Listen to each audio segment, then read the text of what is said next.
I hope there's enough battery on this thing. I forgot to charge the camera last night. But I'm hoping there's going to be enough battery, because I wanted to make a little video here that just tells everybody thank you from the bottom of my heart. I couldn't, I would not have anticipated that within just a couple of days of uploading my first video in over a year, that I'd have over 3,000 views already. I mean, it's like nothing changed. I don't have words for it, but I'm stunned, flabbergasted, shocked, humbled that everybody's still there. I just can't believe it. Especially, I want to thank my Patreon supporters, of course. The new ones, a bunch of new ones that jumped on board. Thank you, thank you, thank you, thank you. And especially the ones who are still out there. I don't have words. I don't. I just can't believe you guys are still there. You're still supporting. You're still watching the videos. You're still excited when I upload something. It's remarkable.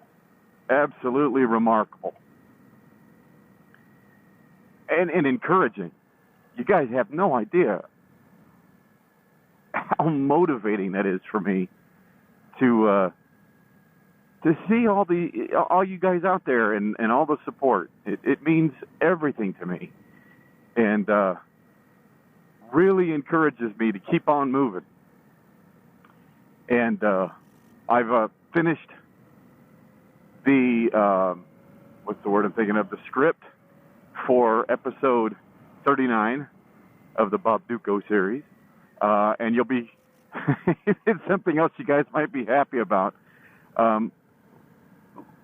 Looking forward a bit, it looks like I just got to concentrate on what's going on. Here, let me get around this guy. Whole reason I bought this Indian was so I can get around semis like that.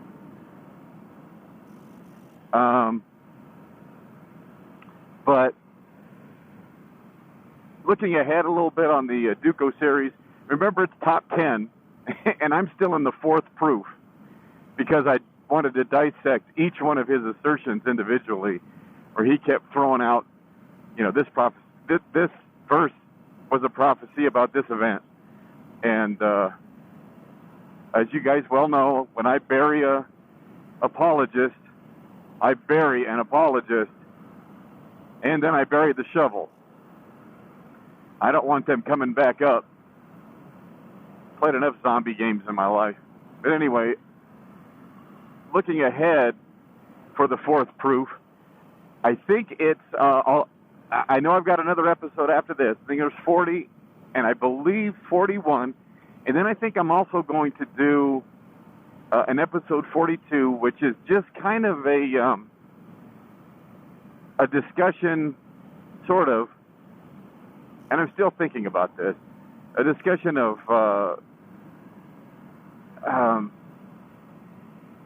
it's still something fluid in my mind. That's why I'm having trouble trying to articulate this. I believe it's going to be, I'm going to have something to do. I want to kind of talk about how New Testament authors saw prophecy. Why? I mean, it's so obvious to us, right? And I see this in the comments a lot. It's so obvious these are not prophecies. These are things that are taken out of context and used to either help narrate a story, or in some cases actually build the story, right? So I go back in, I'm an author of a gospel, and I'm wanting to evidence. That's a hard word to use. I don't really want to say evidence, but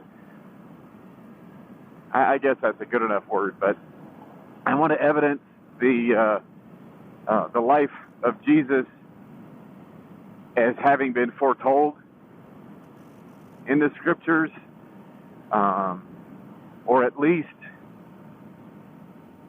what's the word I'm thinking of? Give a foundation for my story, or legitimize. There you go. That's the word I'm looking for. I'm trying to legitimize my story. So how best can I do that? And then by going into sacred scripture and blah, blah, blah, blah, blah. So I believe that's going to be like episode 42. And the reason I say that is because, so episode 39 is going to be regarding events after the, no, I'm sorry. I just did 38, which was events at the cross. So episode 39 is going to be the resurrection. 40 is going to be, I think, like, I'm just trying to remember my script. I think it's events after the crucifixion or something like that. Then 41 is going to be on the suffering servant of Isaiah 53. And then it's this last one, 42, that I think I'm going to be talking about the why these quote unquote prophecies were used to legitimate the story of Jesus. You know, how the New Testament authors use it that way, and it might surprise everybody, especially the Ducos of the world, that prophecy isn't really prophecy, not really what they think of it as in modern terms. So once again, just burying that apologist, showing that he doesn't know the first thing about how to read and understand his own sacred texts in their historical context. But I believe that's where I'm going to go. And then, starting at episode 43, we'll get to proof number 5. And I haven't even looked that far down the road to know what it is that Duco's talking about. I think it's archaeology. Archaeology proves the Bible. But those of you familiar with my channel will know I've already dealt with quite a number of archaeological claims, you know, Jericho and stuff like that. So perhaps that episode won't be very long. And then again, I don't know what 6, 7, 8, 9, 10 will look like. But, you know, the original plan when I was doing this was to make it just like the top 10 proofs of God's existence, where each proof just had its own video. It's just when I got to the prophecy one, I realized that, yeah, I can't just let this guy throw it all off and then just say, no, prophecy doesn't work. It's not true. I just, you guys know me, I can't do that. But that's what this is all about. I wanted to say thanks to everybody. I didn't really mean to go into a chat about what was coming up, but why not, right? But then the other thing I wanted to talk about was, I was so excited to get my videos back up, to have everybody still out there and all that encouragement. My daughter, who's been saving her money to buy a car, because she just got her license. Poor girl, 17, almost 18. She just got her license a couple weeks ago. And it's kind of what happens. I think it just poor old dad couldn't get her down to take the test, and I wasn't about to spend $500 on driver's training. She had to learn with me, and you know, after the event last summer, we were supposed to be going around and learning how to drive. Then she would have had her license last year, but you know, at the events of with me at work, and then the new house, and then all that stuff, it just threw everything out the window. So a year goes by before she can get her license. But anyway, she's saving her money, trying to get a car, and she saw how her dear old dad was so excited about getting back to the Bible Skeptic that she went out to the mall, and she's borrowing my car right now. So she keeps running these errands. I keep telling her not to do that, put miles on the car. But she goes out to the mall, and she makes for me, customizes, makes for me, and buys me this. Isn't that awesome? I love it.